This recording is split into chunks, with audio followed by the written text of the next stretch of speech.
Fast communication और आप देख रहे हैं पब्लिक फर्स्ट, सर्वदा भारतीय।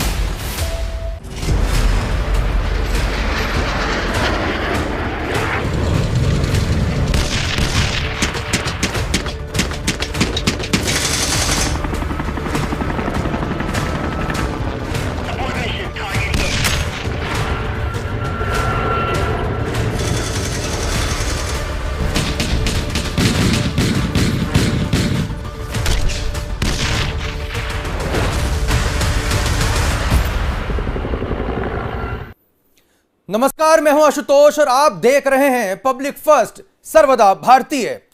पाकिस्तान में पूर्व प्रधानमंत्री इमरान खान की गिरफ्तारी के बाद जबरदस्त बवाल मच गया है। इस्लामाबाद, लाहौर, कराची, पेशावर, तमाम जगह से जो खबरें आ रही हैं, जो तस्वीरें आ रही हैं, बेहद चौंकाने वाली है। ये तस्वीरें हम आपको दिखा रहे हैं, पाकिस्तान के अलग अलग शहरों की तस्वीरें हैं और ये उस वक्त की तस्वीरें जब पाकिस्तान के रेंजर्स ने इमरान खान को गिरफ्तार किया। इमरान खान की गिरफ्तारी के बाद लगातार पाकिस्तान में हालात बिगड़ते जा रहे हैं। पीटीआई समर्थक यानी कि तहरीक इंसाफ पाकिस्तान, जो कि इमरान खान की पार्टी है, उनके तमाम जो समर्थक है वो सड़कों पर उतर आए हैं और आगजनी से लेकर तोड़फोड़ की तमाम जो घटनाएं वो लगातार सामने आ रही हैं। जो तस्वीरें हैं बेहद चौंकाने वाली है। इमरान खान को लेकर लगातार यहां पर कहा जा सकता है कि पूरे के पूरे पाकिस्तान में हिंसा, तोड़फोड़ और आगजनी बढ़ चुकी है और कहीं ना कहीं जो सेना के मुखालफत करने का खामियाजा यहां पर इमरान खान भुगतते हुए नजर आ रहे हैं। हालांकि पाकिस्तान के अगर इतिहास की बात करें तो पाकिस्तान में इस तरह के हालात पहले भी बनते रहे हैं और अक्सर वहां पर मार्शल लॉ यानी कि फौज का शासन लगता रहा है। ऐसे में जो हुक्मरान हैं, जो कि डेमोक्रेटिक तरीके से यानी कि लोकतंत्र के तरीके से चुनते आए हैं, उन्हें इसी तरह से पाकिस्तान की सेना या पाकिस्तान की सुरक्षा बल अरेस्ट करती है और कई बार तो उनको एलिमिनेट भी कर देती है। तो क्या इमरान खान का मुस्तकबिल होने जा रहा है? क्या होगा पाकिस्तान का? और क्या अब पाकिस्तान में गृह युद्ध यानी कि सिविल वॉर बढ़ चुका है? इन तमाम पहलू पर हम चर्चा करेंगे। हमारे साथ बेहद ही खास पैनल जुड़ चुका है, हम उनका परिचय आपसे करा दें। हमारे साथ जुड़े हुए हैं कर्नल एसपीएस खुराना जी। कर्नल साहब, आपका बहुत बहुत स्वागत है। जय हिंद सर। आशुतोष जी, आपकी पूरी टीम को नमस्कार। और सर, हमारे साथ पंडित अरविंद तिवारी जी भी जुड़े हुए हैं, उनका भी हम बहुत बहुत स्वागत करेंगे। बतौर ज्योतिषाचार्य और फॉरेन अफेयर के एक्सपर्ट के तौर पर हमारे साथ जुड़ रहे हैं। पंडित जी, आपका भी बहुत बहुत स्वागत है। जय हिंद। जय हिंद, जय हिंद आशुतोष जी। आपको और आपकी पूरी टीम को बहुत बहुत बधाई और बहुत बहुत शुभकामनाएं। सबसे पहले कर्नल सर, मौजूदा हालात को देखते हुए क्या लग रहा है पाकिस्तान में अब आगे क्या होने का हम प्रेडिक्ट कर सकते हैं? क्योंकि जो तस्वीर आ रही है बहुत ही हैरान कर देने वाली है, तमाम जगह आगजनी हो रही है। हाँ, आप सही कह रहे हैं। जो अभी पाकिस्तान में हालात बन रहे हैं, पूरे पाकिस्तान में हिंसा भड़क उठी है। कई शहरों में आगजनी की खबरें आ रही हैं और हालात बड़ी तेजी से बदल रहे हैं। जैसा हमको अभी थोड़ा बहुत खबर से पता लग रहा है कि पाकिस्तान का हर शहर, चाहे वो लाहौर हो, कराची हो, इस्लामाबाद हो, खैबर पख्तूनख्वा हो, पेशावर हो, फैसलाबाद हो, यहाँ पर दंगे भड़क गए हैं। आग लगाई जा रही है, पेट्रोल बम का भी इवन बना के उनका प्रयोग किया जा रहा है। पुलिस की कहीं वैन को गाड़ी में आग लगा दी गई है और ये चीजें आगे बढ़ेंगी। अब इमरान खान का गिरफ्तार होना पीटीआई समर्थकों के लिए बहुत बड़ा धक्का है। जिस तरह गिरफ्तारी की गई है जी, जिस हालात में की गई है और जिस तरह उनको घसीट कर ले जाया गया है जी, और वो कोर्ट में अपने केस के लिए ही आए थे, जिसके लिए बार बार उनको समन भी दिया गया था। खैर, आए तो कोर्ट में थे न्याय के लिए। इससे यदि हालात भड़केंगे तो मुझे लगता है यहाँ पर आर्मी भी चपेट में आ सकती है। इस बार आर्मी पर भी अटैक हो सकते हैं, जो पहले कभी नहीं देखने को मिला। आपने सर कहा कि इस बार जो आर्मी के हालात, आर्मी पे भी अटैक हो सकते हैं। पहले भी पाकिस्तान में मार्शल लॉ लगते रहे हैं, इस बार के हालात पिछली बार से कितने जुदा हैं? इस बार मैं ये कहूंगा कि पाकिस्तान आर्मी और एस्टेब्लिशमेंट एक्चुअली ये लोग कहते हैं आईएसआई होती है, जुडिशरी होती है, कुछ ऑर्गेनाइजेशन मिला के ये और आर्मी को पूरा एस्टेब्लिशमेंट वर्ड यूज करते हैं। इसका कुछ भाग मुझे लगता है ये इमरान खान को सपोर्ट करता है। पूरी तरह से आर्मी और एस्टेब्लिशमेंट एक तरफ नहीं है और पॉलिटिकल पार्टी जो इमरान की है वो पूरी तरह से नहीं है। आप देखिए, चीफ जस्टिस उनको उनके केसेस को लाहौर ट्रांसफर कर देते हैं बार बार। कहीं ना कहीं अनकंडीशनल और कहना चाहिए कि सपोर्ट एक प्रकार से जुडिशरी से भी उनको मिल रहा है। इस तरह कुछ एस्टैब्लिशमेंट के इदारे हैं जो उनको बैक से सपोर्ट कर रहे हैं। वैसे तो पाकिस्तान का इतिहास रहा है कि लोकतंत्र को उन्होंने फौजी जूतों के नीचे कुचला है। यदि आप 1970 की जब इलेक्शन देखते हैं 71 का, जिसमें कि शेख मुजीबुर रहमान ने 180 सीटें जीती थी, उनको प्राइम मिनिस्टर नहीं बनने दिया गया, जबकि भुट्टो ने 80 के 85 सीटें जीती थी। उन्होंने संविधान और कानून की धज्जियां उड़ाते हुए खुद प्राइम मिनिस्टर बन गए थे और मुजीबुर रहमान को कहां किया था? जेल में डाला था। आज यदि पीटीआई के लीडर इमरान खान आवाम की आवाज बन के उभर रहे हैं और उनकी ट्विटर और सोशल मीडिया पे इतने ज्यादा एक्टिव हैं जितना कोई और पॉलिटिकल पार्टी नहीं है, वो सीधे आर्मी को टारगेट पे ले रहे हैं, ये जानते हुए भी कि 2018 में पाकिस्तान आर्मी इनको लेकर आई थी। उस समय इनको जब सत्ता मिली थी तो पाकिस्तान की आर्मी के मतलब सपोर्ट में मिली थी। आज वो पाकिस्तान की आर्मी की पोल खोलने में लगे हुए हैं और फौज और एस्टैब्लिशमेंट ये कब तक सुनेगी, ये हम भी जानते हैं, क्योंकि जब पाकिस्तान की आर्मी या एस्टैब्लिशमेंट के ऊपर कोई भी हमला होता है वो उसे रोकने की कार्रवाई जरूर करेंगे। घसीट कर लेकर गए सर, मैं आपको रोकना चाहूंगा, वो तस्वीरें दिखा देता हूं और तस्वीरों को देखकर हमारे दर्शक भी चौंक जाएंगे किस तरह से घसीट कर इमरान खान को लेकर गए हैं। और ये जो गोल राउंड आप देख रहे हैं इसके बीचों बीच ये आप देख सकते हैं कि इमरान खान यहां पर बिल्कुल बेबस नजर आ रहे हैं और यहां पर पूरी की पूरी जो पाकिस्तान के जो रेंजर्स हैं जो कि यहां पर ब्लैक यूनिफॉर्म की तरह यहां पर उनको घेरे हुए हैं, यहां पर घिरे हुए हैं, बख्तरबंद गाड़ी में उनको लेकर जाया गया है। और ये तस्वीरें आप बता पाने में आप हैरान होते हैं कि जिस ये पाकिस्तान है जहां पर एक पूर्व प्रधानमंत्री को किस तरह से ट्रीट किया जाता है। और ये चौंकाने वाली तस्वीर हम यहां पर देख सकते हैं कि ये जो इमरान खान है उन्हें पूरे घसीट कर बहुत ही, और खबर तो ये भी आ रही है कि उन्हें थप्पड़ भी मारे गए हैं, उनके धक्का मुक्की भी की गई है। और ये हालात है उनके पूर्व वजीर आजम जो एक समय ख्वाब देखा करते थे, बड़े बड़े बयान दिया करते थे कि पाकिस्तान जो है वो हिंदुस्तान के टुकड़े कर देगा, कश्मीर को कभी भी ले लेगा। और उनके जो मुजाहिदीन नुमा जो मंत्री थे वो बोलते थे कि हमारे पास छोटे छोटे बम हैं, पाव पाव भर बराबर बम है, वो कभी भी हम हिंदुस्तान पे फोड़ देंगे और देखिए हिंदुस्तान का क्या नजारा होगा। और कश्मीर मांगे आजादी और यहां पे खुद आजाद होने की तरस रहे हैं। पंडित अरुण तिवारी जी के पास चलेंगे। पंडित जी, सबसे पहले आपका विश्लेषण। देखिए, जो आपने कहा और जो कर्नल साहब बोल रहे थे, बात बिल्कुल सही है, क्योंकि इमरान खान को लेकर आई वहां की एस्टेब्लिशमेंट और पुराने जो जनरल थे वो कहीं ना कहीं उनको बहुत सपोर्ट करते थे। और सबसे बड़ी बात, पाकिस्तान में इमरान खान की सरकार बनाई गई, 3.5 साल तक कमर जावेद बाजवा साहब और इमरान खान साहब एक ही पेज पर हुआ करते थे और ये पूरी दुनिया में मैसेज क्लियर करके कहा जाता था कि इस समय आर्मी और वहां की जो सरकार है वो एक पेज पर है। भारत से बार बार कहा जाता था कि आप हमसे बात करें, लेकिन भारत ने अपनी जो नीति अपनाई वो अपने आप में बहुत जबरदस्त है। पाकिस्तान में इमरान खान का क्या होगा, मैं कुछ थोड़ी सी चीजें जो आपको बताना चाहूंगा। देखिए, इमरान खान जो है लगातार इस बात का दावा करते रहे कि वो पाकिस्तान के सबसे मकबूल तरीन लीडर हैं, यानी उनसे ज्यादा फेमस लीडर कोई नहीं हो सकता और सबसे ज्यादा ईमानदार है। क्योंकि अभी तक उनके बारे में पाकिस्तान की जो विभिन्न जांच एजेंसीज थी, केवल एक तोशाखाना केस जिसमें उन्होंने जो उनको सऊदी अरब से घड़ी मिली थी और जो वहां के जो मक्का मदीना का जो का प्रतीक चिन्ह बना हुआ एक उनके पास उपहार था, जिसको उन्होंने बाजार में लगभग 25 से 30 करोड़ रुपए में बेचा।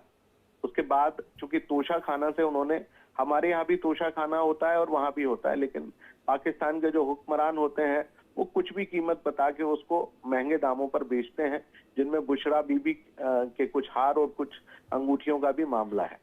अब आप देखिए कि पाकिस्तान में लगातार चूंकि वो आर्मी पर दबाव बनाना चाह रहे थे, क्योंकि अभी जो वर्तमान में जो जनरल हैं, जनरल आसिम मुनीर, ये उनके पसंदीदा जनरल कभी भी नहीं रहे।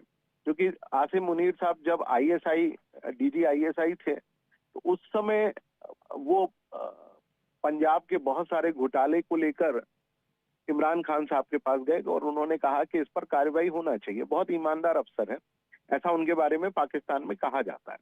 और आप देखिए कि इमरान खान ने कहा कि ये किस प्रकार से पाकिस्तान की कुछ सेनाओं के घोटाले और पंजाब के घोटाले लेकर आ रहे हैं। उस समय उनके सबसे प्रिय व्यक्ति पंजाब प्रांत के मुख्यमंत्री थे, इसके चलते कमर जावेद बाजवा साहब ने उनके खिलाफ कार्रवाई की और वो कोर कमांडर होकर चले गए। और आप देखिए कि दुनिया बड़ी गोल होती है और उसका सबसे बड़ा उदाहरण इमरान खान ही है कि वही जनरल आसिम मुनीर आज पाकिस्तान के आर्मी प्रमुख हैं, जिनसे इमरान खान की बात तक नहीं होती। इमरान खान ने कई टेलीफोन, क्योंकि उनकी पार्टी में जो आजकल उनके जो कायद हैं यानी पीटीआई के जो सरबराह हैं चौधरी परवेज इलाही साहब, जो कि पाकिस्तान के पंजाब प्रांत सूबे के पहले मुख्यमंत्री थे, क्योंकि ये एस्टेब्लिशमेंट से जुड़े हुए व्यक्ति हैं, तो उन्होंने बहुत कोशिश करी कि इमरान खान का राब्ता कराया जा सके वहां की मिलिट्री एस्टेब्लिशमेंट से। वो उस बारे में सफल नहीं हो पाए और आप देखेंगे कि वो सफल नहीं हुए। तो उसके बाद उन्होंने एक नई प्रेशर टैक्टिक चलना शुरू की, जो कि एक जमाने में जिसकी शुरुआत नवाज शरीफ साहब ने की थी। जब नवाज शरीफ साहब को पनामा केस में 5 साल के लिए उनको दोषी ठहरा दिया गया था, जिसको उर्दू में कहा जाता है नाहिल घोषित कर दिया गया। तो आप देखिए कि उसी टेक्निक को और उसी रणनीति को इमरान खान साहब ने अपनाते हुए पाकिस्तान की जो तत्कालीन आर्मी प्रमुख हैं general Asim Munir, DG ISI और जो पाकिस्तान की सीओओ कहे जाते हैं, मैं नाम उनका 1 मिनट भूल रहा हूं, उनके ऊपर लगातार उन्होंने पिछले 3 दिन से ट्वीट करना शुरू किए और लगातार वो अपने ट्वीट में बार बार कह रहे हैं कि किस प्रकार से उनके ऊपर हमला किया जा सकता है। आईएसआई और सेना के लोग वो बता रहे हैं कि जमान पार्क जहां पर वो लगातार धरना दे रहे हैं, वहां पर किस प्रकार आईएसआई उनके धरना प्रदर्शन में अलग अलग ब्लैक कपड़े पहनकर शामिल होती रही और उनको मारना चाहती थी। देखिए क्या होता है कि इस समय जो सरकार चल रही है शहबाज शरीफ साहब की, वो कहीं ना कहीं एस्टेब्लिशमेंट के सहयोग से चल रही है। एस्टेब्लिशमेंट का सहयोग नहीं होता तो आप देखिए कि वहां के चीफ जस्टिस को, जो पाकिस्तान के चीफ जस्टिस है सुप्रीम कोर्ट के उमर अता बंदयाल साहब, उनको एक मैसेज, क्लियर मैसेज दिया गया डीजी आईएसआई, और आप देखेंगे कि पाकिस्तान के जो एस्टेब्लिशमेंट के लोग थे पर्सनली जाकर उनको कहा कि आप 14 मई के इलेक्शंस को लेकर बहुत ज्यादा कोई बड़े स्टेटमेंट ना दें वरना आपके खिलाफ कार्रवाई होगी। और उसके चलते क्या शुरुआत हुई कि पाकिस्तान के जो चीफ जस्टिस हैं, उनकी पत्नी, उनकी सास और उनके जितने भी ऑडियो हैं वो सारे सामने आने लगे, जिसके चलते पाकिस्तान के जो जुडिशरी सिस्टम है वो घबरा गया। उनको लगा कि उनके सारे भ्रष्टाचार कहीं सामने ना आ जाए। तो आप देखेंगे कि सुप्रीम कोर्ट की जो जुडिशरी है वो शांत हो गई।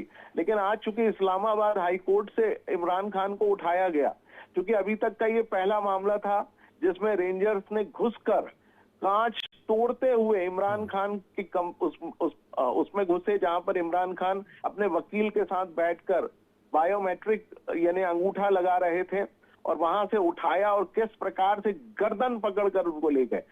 पाकिस्तान में ये हमेशा से परंपरा रही है। एक शब्द पाकिस्तान की जो सियासत है उसमें कहा जाता है कि जब भी किसी को उठाया जाता है तो उसका सॉफ्टवेयर अपडेट किया जाता है। यानी पाकिस्तान की मिलिट्री ये मैसेज देना चाहती है कि किस प्रकार से इमरान खान का सॉफ्टवेयर अब अपडेट करना है। आप मानकर चलिए 3 से 4 दिनों में इमरान खान को छोड़ देंगे, क्योंकि ज्यादा दिन रखेंगे तो पाकिस्तान में गृह युद्ध होने लगेगा, क्योंकि पाकिस्तान में इस समय खाने को रोटी नहीं है। तो बिल्कुल, मैं बीच में आपको थोड़ा सा इंटरप्ट कर रहा हूं सर, बहुत महत्वपूर्ण बात आपने कही। यहाँ पे अल जजीरा रिपोर्ट करा है कि Khan will be presented in an anti corruption court on Wednesday, according to report by Pakistan based news channel.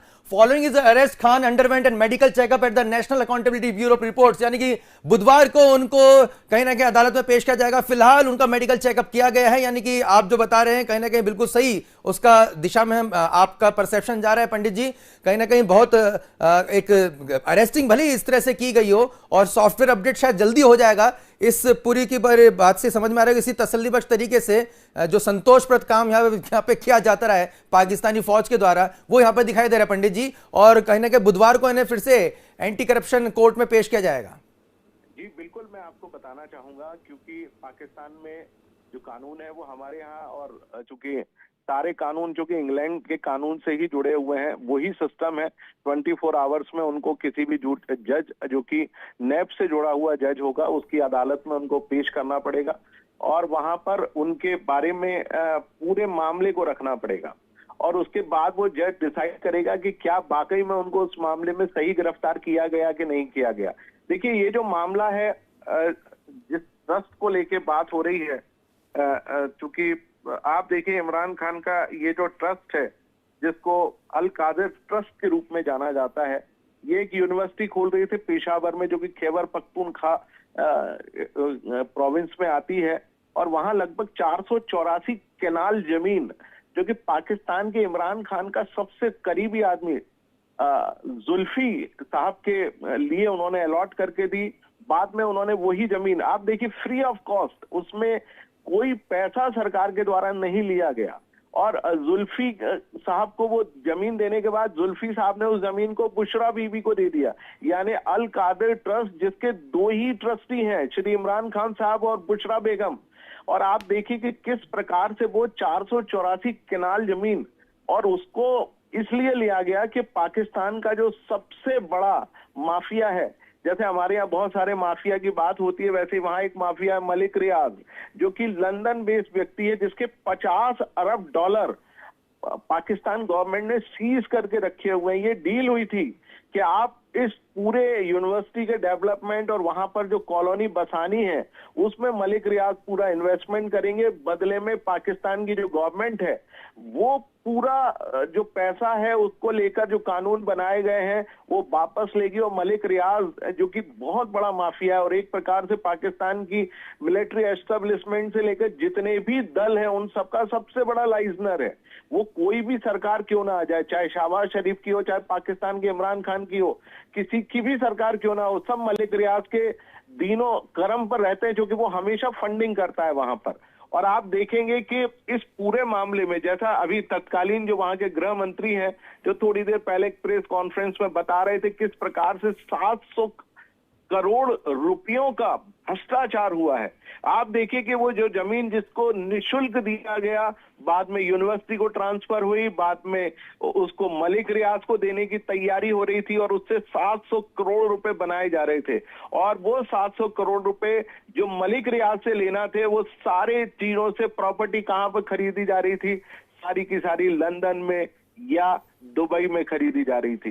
तो आप देखिए कितना बड़ा भ्रष्टाचार पकड़ा है नैब ने, क्योंकि नेशनल अकाउंटेबिलिटी ब्यूरो, जिसको नैब कहा जाता है, हमारे यहाँ जैसे ईडी और सीबीआई जैसी एजेंसियां हैं या इनकम टैक्स जैसी एजेंसियां हैं, वैसे ही वहां पर नैब है और वो उसी प्रकार से कार्रवाई कर रही है। और आप देखिए कि जनरल आसिम मुनीर ने आते ही अपना आदमी सबसे पहले, जो कि लेफ्टिनेंट जनरल रैंक के अधिकारी हैं, उनको बिठाया और उनसे तत्काल रातों रात 1 मई को गिरफ्तारी का वारंट जारी कराया था।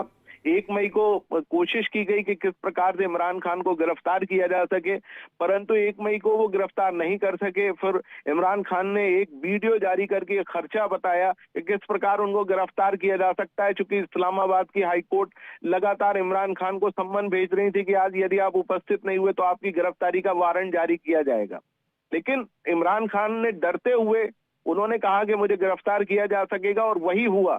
अभी तक पाकिस्तान की कोर्ट के बाहर से लोग गिरफ्तार होते रहे, लेकिन पहली बार रेंजर, और आप देखिए कि पाकिस्तान नैब ने उनको गिरफ्तार करने के लिए किसको कहा था, पंजाब पुलिस को, लेकिन पंजाब पुलिस का एक भी जवान उनको गिरफ्तार करने में नहीं था। पूरा रेंजर्स और मिलिट्री के जितने भी जवान थे, उन सब ने किस प्रकार गर्दन से घसीटते हुए इमरान खान को उसकी औकात बताने की कोशिश करी कि तुम्हारी औकात ये है, अब इस बात को तुम समझ जाओ। 3 दिन में बाकायदा इमरान खान की पिटाई होगी और उनको ये समझाया जाएगा कि यदि तुमने अगला स्टेटमेंट पाकिस्तान के एस्टेब्लिशमेंट और आर्मी के खिलाफ दिया तो हो सकता है कि तुमको उड़ा दिया जाए। छिपकली से बहुत डरते हैं इमरान खान पंडित जी, ये कहीं ना कहीं खुलासा हुआ है। हो सकता है छिपकली सेल ना बना रखा हो और 3 दिन बाद इमरान खान कुछ और ही अंदाज में नजर आए। कर्नल साहब भी हमारे साथ लगातार जुड़े हुए हैं। कर्नल साहब, ये जो कहा जा सकता है कि पाकिस्तान में आगजनी भी हो रही है, लोग उनके समर्थन में बाहर आए हैं, लेकिन ये समर्थक कब तक जो है सड़कों पर डटे रह सकते हैं? कितना प्रेशर जो है वो सियासत पे डाल सकते हैं? कितना प्रेशर फौज पर डाल सकते हैं, और ऐसा नहीं होने की अवस्था में क्या होगा और होने की अवस्था में क्या होगा? पाकिस्तान में तो कहते हैं कि होगा वही जो फौज चाहेगी। फौज मीन्स जो फौज है वो तो पाकिस्तान में इनके समर्थकों को कंट्रोल तो कर लेगी, क्योंकि जब लीडर नहीं है तो जो पीछे फॉलोअर्स हैं वो कुछ टाइम तक ही फॉलो कर पाते हैं। और वैसे भी पाकिस्तान में गुर्बत इतनी ज्यादा है, इतनी महंगाई बढ़ रही है, लोग ज्यादा देर तक अफोर्ड नहीं कर पाएंगे।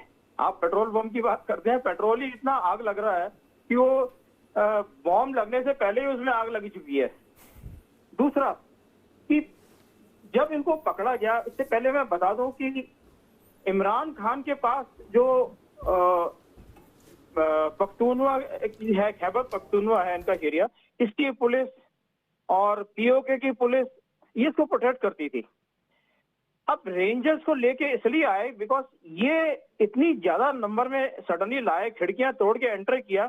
यदि ये नॉर्मल दरवाजे से जाते या इमरान खान वहां से निकल रहे होते तो इनको पकड़ना इनके लिए मुश्किल हो जाता, क्योंकि किसी तरह उनकी पुलिस उनको बचाने में सफल हो जाती। तो तरीका था अंदर जाओ, पकड़ो और घसीट के उठा के ले आओ, तो वो उन्होंने किया। पर मैं एक दूसरा एंगल और देखता हूँ उसमें चाइना का एंगल है।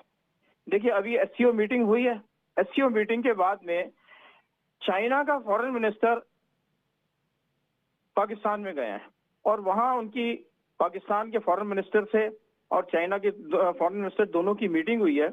और वहां एक ट्राईलैटरल मीटिंग भी हुई है जिसमें अफगानिस्तान का फॉरेन मिनिस्टर भी आया था। बट जब इनकी पाकिस्तान के साथ बात हुई है और वहां पर आसिफ मुनीर को भी बुलाया गया और पाकिस्तान के फॉरेन मिनिस्टर, चाइना के फॉरेन मिनिस्टर ने इन दोनों को बिल्कुल क्लियर कह दिया कि आज जो पाकिस्तान के हालात हैं उसमें चाइना इन्वेस्टमेंट करता जाए, पैसा लगाता जाए, ये इतना पॉसिबल नहीं है। पाकिस्तान में एक स्टेबल एंड पॉपुलर गवर्नमेंट बने जिसका कि आवाम को भी सपोर्ट हो। आप समझ सकते हैं, वैसे तो चाइना किसी के मामलों में झांकता नहीं था, पर पिछले कुछ समय से ये दिखाई पड़ रहा है कि चाइना अभी इंटरनल मामलों में भी कर रहा है। चाइना को अपने इंटरेस्ट बहुत ज्यादा प्यारे हैं, उसका इंफ्रास्ट्रक्चर, उसकी जो सीपीईसी कर रहा है, जो दासू डैम बना रहा है जहां पर कई जगह काम रुक गया है और कई जगह ऐसे रिवोल्ट हो रहे हैं, चाइना के अगेंस्ट में लोग खड़े हो रहे हैं। तो जब चाइना का प्रेशर आसिफ मुनीर पर पड़ेगा, जो आर्मी चीफ है, ये पॉलिटिकल स्टेबिलिटी लानी है, तो उसका पहला कदम ये होगा कि किसी तरह इमरान खान को रोका जाए।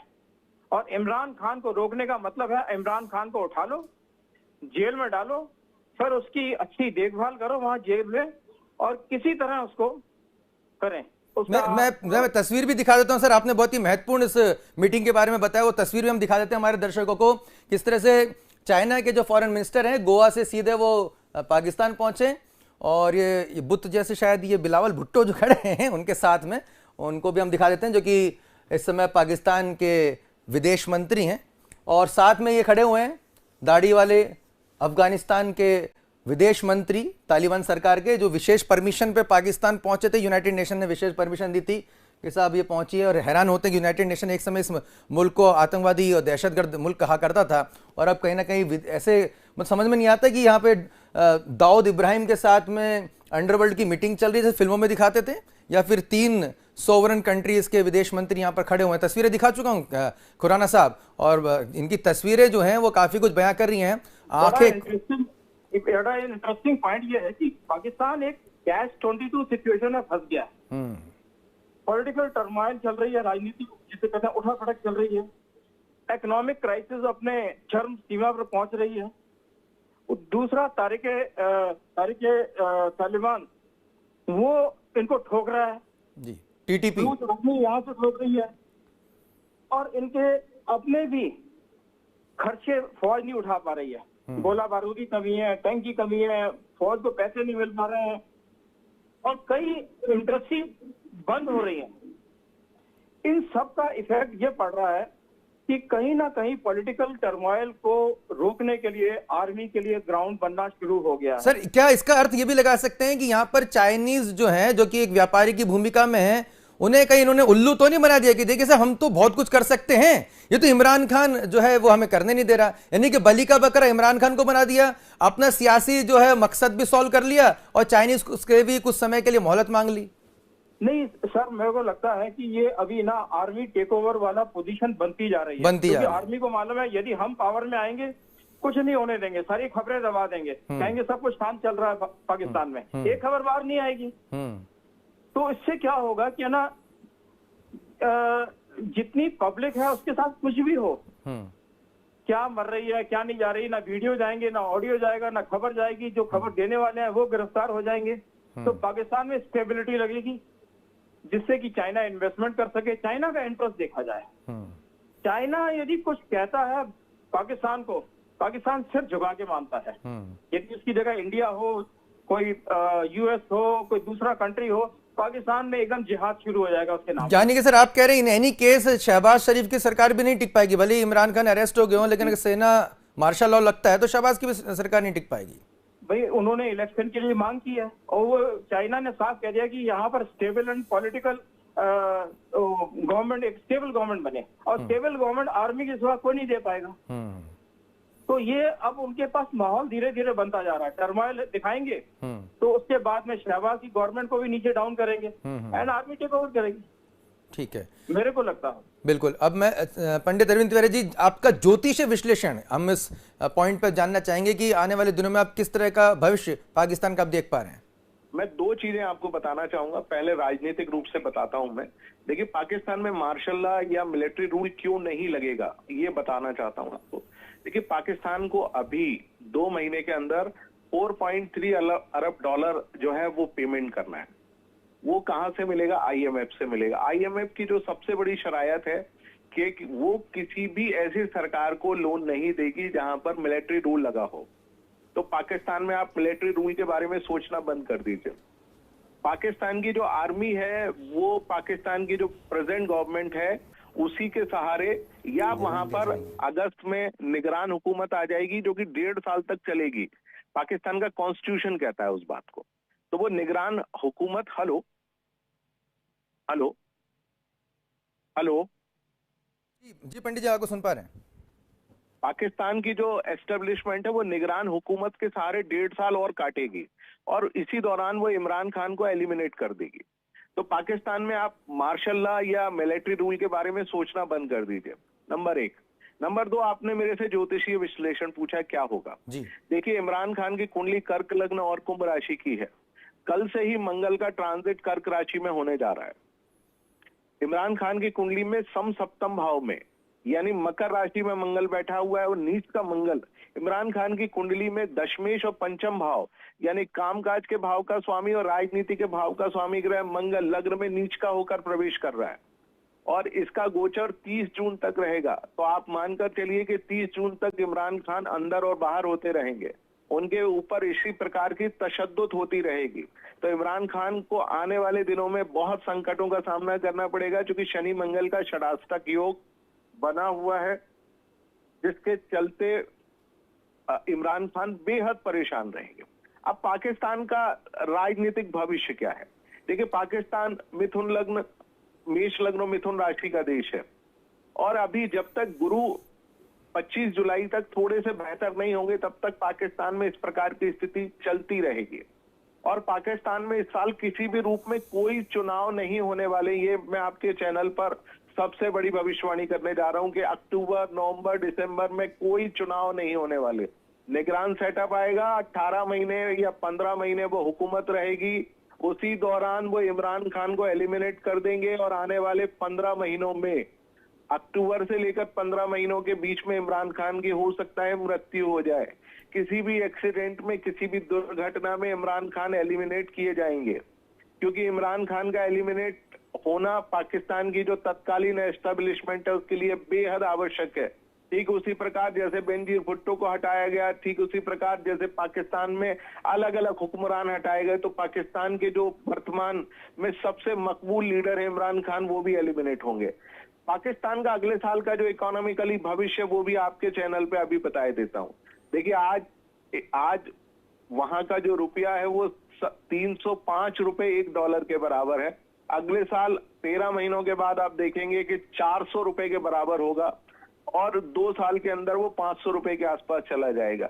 पाकिस्तान की जो आर्थिक बदहाल स्थिति है वो इतनी बद से बदतर होने वाली है कि उनको अपना लोन यानी कर्ज चुकाने के लिए भी और ज्यादा लोन लेना पड़ेगा, देश को गिरवी रखना पड़ेगा, नतीजतन गृह युद्ध होंगे। और आप जिस चीज की हमेशा से बात करते हैं कि पीओके जैसा छोटा सा जो सूबा है वो खुद कह रहा है कि इंडिया आप हमें मिला लो, इस प्रकार के बड़े आंदोलन होंगे और वो सपना भी बहुत जल्द पूरा होगा कि भारत का मुकुट यानी कश्मीर फिर से आपको यूनाइटेड होता दिखाई देगा। बहुत ही ब्रीफ में कर्नल एसपीएस खुराना सर, पंडित जी ने अपना ज्योतिषीय विश्लेषण यहाँ पर दे दिया है, साफ तौर पे कह दे कि ये अनरेस्ट करने के पाकिस्तान के लिए बहुत घातक साबित होगा। और आप भी लगातार अंडरलाइन कर रहे हैं कि इस बार काफ़ी अलग है ये मामला, क्योंकि इस बार पब्लिक यहाँ पर जो है वो सड़कों पर है, कहीं ना कहीं समर्थन तो है इमरान खान के पक्ष में। आपसे हम ये आखिरी में समझना चाहेंगे, चाइना यहाँ पर बहुत चतुर बनता है, चाइना कहाँ पे आंकलन करने में फेल हो रहा है? चाइना आंकलन में फेल नहीं है। देखिए, जो पाकिस्तान है ना, इसकी फॉरेन पॉलिसी हर 2 साल में बदल जाती है। चाइना की जो फॉरेन पॉलिसी है वो डीप रूटेड है, वो कोई 2 साल 4 साल नहीं देखते, वो 40-50 साल का देख के चलते हैं। यदि पाकिस्तान में घुसना है, पर पाकिस्तान में तब घुसेंगे जबकि उनको अपना होल्ड पता होगा। पहले यदि 1960 की बात होती तो इंडिया उस समय 62 में वॉर हारा था, 63 में इन्होंने पाकिस्तान ने चाइना को कौन सी सक्षम वैली पूरी उनको दे दी थी। पर आज इंडिया उस पोजीशन पर है जहां पर कोई भी जमीन यदि पाकिस्तान या किसी तरह का अधिग्रहण करते हैं, इंडिया का रिस्पांस बहुत ही बिफिटिंग एंड इंटरनेशनली सबको जगाने वाला होगा। हम उस सिचुएशन में हैं जहां हम अभी चाइना को भी आंखों में आंखें डाल करके टर्म्स में बता सकते हैं। तो चाइना अभी उस कंडीशन में नहीं है कि इंडिया से पंगा ले सके, क्योंकि हम क्वाड के मेंबर हैं, U2 I2 के मेंबर्स हैं, हम कई मिडिल ईस्ट कंट्री में हैं, हम सेंट्रल एशिया में डोमिनेट कर रहे हैं, हम रशिया के साथ अच्छे टर्म्स कर रहे हैं, हम उस हर फील्ड में हैं जहां चाइना को काउंटर किया जा सके। हम उस चाइना के डेब्ट ट्रैप को काउंटर करने में जगह जगह लगे हुए हैं। हमारा करेंसी है, आज 20 देशों में यूपीआई सिस्टम लागू हो गया है, और ये मान के चलो जब 40 से 50 देशों के बीच में होगा तो हमारी जो करेंसी की वैल्यू कई गुना बढ़ जाएगी, और ये डॉलर जो इतना हमको दिखाई देता है ये सब उसका वैल्यू कम हो जाएगी। अभी जैसे हमारी अब ब्रिक करेंसी एक और नई पैदा होने वाली है और जल्दी इसको लागू कर दिया जाएगा। भारत का स्ट्रक्चर बहुत तेजी से बढ़ रहा है, अब ये चाइना भी जानता है, और स्ट्रेटेजी जो प्लानिंग है, जो टेक्नोलॉजी है, इंडिया उसमें डोमिनेट कर रहा है। इस सब को देखते हुए चाइना की भले ही उसकी डीप रूटेड पॉलिसी होगी, पर कश्मीर इश्यू पर वो हमेशा उसने ये स्टेटमेंट दिया है, अभी भी उसने यही किया था कि इसका सेटलमेंट पीसफुल होना चाहिए। अंदर वो क्या करता है वो अलग बात है, बट ओपनली जो स्टेटमेंट दे रहा है वो पीसफुल स्टेटमेंट सेटलमेंट का दे रहा है। अब इंडिया की जो पोजीशन है इसमें कश्मीर का, जैसे मैंने बताया, कोई इसका वो देने का ट्राई भी करेगा, इसके बहुत खतरनाक परिणाम होंगे। तो मैं चाइना को देख रहा हूं कि चाइना ओपनली प्लेटफॉर्म पर नहीं खेलेगा। वो जानता है कि पाकिस्तान को चलाने के लिए एस्टेब्लिशमेंट और पाकिस्तान आर्मी ही मेन होती है। जहां जिसकी बैकिंग पाकिस्तान आर्मी या एस्टेब्लिशमेंट करेगी वो ही वहां पर रूल करेगा, और जहां से उन्होंने बैकिंग हटा ली, पूरा का पूरा पॉलिटिकल सिस्टम जो रूल कर रहा था वो बैठ जाएगा। अब उनका पाकिस्तान के इमरान खान के पीछे पड़े हुए हैं, और जैसा अभी पंडित जी ने कहा कि हो सकता है, मेरे को भी इस बात में लगता है कि 1-2 साल के अंदर या तो इमरान खान को बाहर निकाल दिया जाएगा, जैसे नवाज शरीफ निकल गए हैं, या तो उसको सेफ एग्जिट दे दिया जाएगा और बोलने की मनाही होगी। दूसरा, इसको एलिमिनेट कर देंगे, क्योंकि यहां रख के वो मगरमच्छ पालेंगे नहीं, और किसी भी तरह से पाकिस्तान में और अनरेस्ट पैदा हो, ना पाकिस्तान की आर्मी या एस्टैब्लिशमेंट चाहेगी, ना जुडिशरी को डिवाइड करना चाहेंगे, ना ही उनके कोई भी इदारे को वो अपने से अगेंस्ट करना चाहेंगे। यदि आसिफ मुनीर इसमें सफल हो जाते हैं तो मैं समझता हूँ कि जो प्रेजेंट गवर्नमेंट है कुछ टाइम तक चलेगी। यहाँ से मेरे को ये भी लगता है कि इलेक्शन शायद ना भी हो। मनीष जी सही कह रहे थे, क्योंकि हालात इतना बना रहे हैं, पैसा इनके पास में है नहीं खर्च करने के लिए। जब देश नहीं संभल रहा तो पॉलिटिकल पार्टी आगे क्या संभाल के उनको चलेगी। ये थोड़ा सिचुएशन ऐसी चलती रहेगी और चाइना का इंटरफेरेंस ओपनली नहीं होगा। जी, बहुत बिल्कुल सही कह रहे हैं सर। कहीं ना कहीं पाकिस्तान में जो हालात हैं वो अब इसी और इंडिकेट कर रहे हैं कि कहीं ना कहीं इमरान खान के लिए मुसीबतें बढ़ेंगी, और इमरान खान की ही नहीं बल्कि पाकिस्तान में जिस तरह के हालात हैं, जिस तरह के माली हालात, इकोनॉमिक की सिचुएशन की बद से बदतर हो रही है, उससे वहाँ की आवाम भी बहुत ही यहाँ पर खराब हालातों में देखी जा सकती है। और जब पूरा का पूरा सिस्टम यहाँ पर अपने पॉलिटिकल स्कोर सेटल करने में लगा हो, ऐसे में किसी को भी पाकिस्तान की जनता की परवाह नहीं है, और यही कहीं ना कहीं दिखाई भी दे रहा है। निश्चित तौर पर यह मैसेज उनके लिए भी है जो हिंदुस्तान में बैठकर पाकिस्तान की माला जपा करते थे। देख ले उनके हालात, तस्वीरें जो लगातार अब हमारे चैनल पे नहीं तमाम सोशल मीडिया पे भी वायरल हो रही हैं। एक बार गौर से देखिए कि किस तरह से पाकिस्तान परस्ती के जो ख्वाब बुना करते थे हिंदुस्तान में बैठकर, वो तो जरूर देखें कि क्या हालात हो रहे हैं पाकिस्तान में, और जो हिंदुस्तान को हिंदुस्तान में बैठकर कोसा करते थे वो एक बार फिर सोचें कि हमारा जो देश है वो कितना सर्वश्रेष्ठ है। तो तमाम झंझावातों के बावजूद भी आज कहीं ना कहीं विश्व के सिरमौर बन चुका है, कहीं ना कहीं विश्व गुरु बनने की राह पे आगे बढ़ चुका है। आप दोनों ही मेहमानों का आपने अपने विचार हमसे साझा किए, हमारा मार्गदर्शन किया और हमारे दर्शकों तक महत्वपूर्ण जानकारी पहुंचाई। पंडित अरविंद तिवारी जी और कर्नल एसपीएस खुराना जी, आपका बहुत बहुत धन्यवाद। जय हिंद सर। तो इंडिया फर्स्ट के आज के इस एपिसोड में हमने देखा कि किस तरह से पाकिस्तान में इमरान खान की गिरफ्तारी के बाद लगातार हालात बिगड़ते जा रहे हैं, और पाकिस्तान में इन विस्फोटक हालातों के बीच में कहीं ना कहीं टूटने का जो खतरा है, जिसके लगातार प्रेडिक्शन न केवल सोशल मीडिया पे, न केवल ज्योतिषाचार्यों द्वारा, बल्कि कई जो पॉलिटिकल एनालिस्ट हैं उनके द्वारा भी कहा जा रहा है कि पाकिस्तान में महंगाई की सुनामी आई हुई है, वहाँ पर गरीबी जो है वो चरम पर है, वहाँ पर तमाम जो लोग हैं वो हाहाकार मचा हुआ है। उसके बावजूद भी वहाँ के जो हुक्मरान हैं वो कहीं ना कहीं गद्दी को पाने के लिए, सत्ता को पाने के लिए एक दूसरे को शय और मात के खेल में उलझाए हुए हैं। और यहाँ पर फिलहाल जो मात मिलती नजर आ रही है वो है इमरान खान को, जिसे बेहद ही बेइज्जत करके घसीट कर पाकिस्तान के रेंजर्स ने उन्हें गिरफ्तार किया है। इन तमाम हालातों पर हमारी नजर लगातार बनी हुई है। आप देखते रहिए पब्लिक फर्स्ट, सर्वदा भारतीय।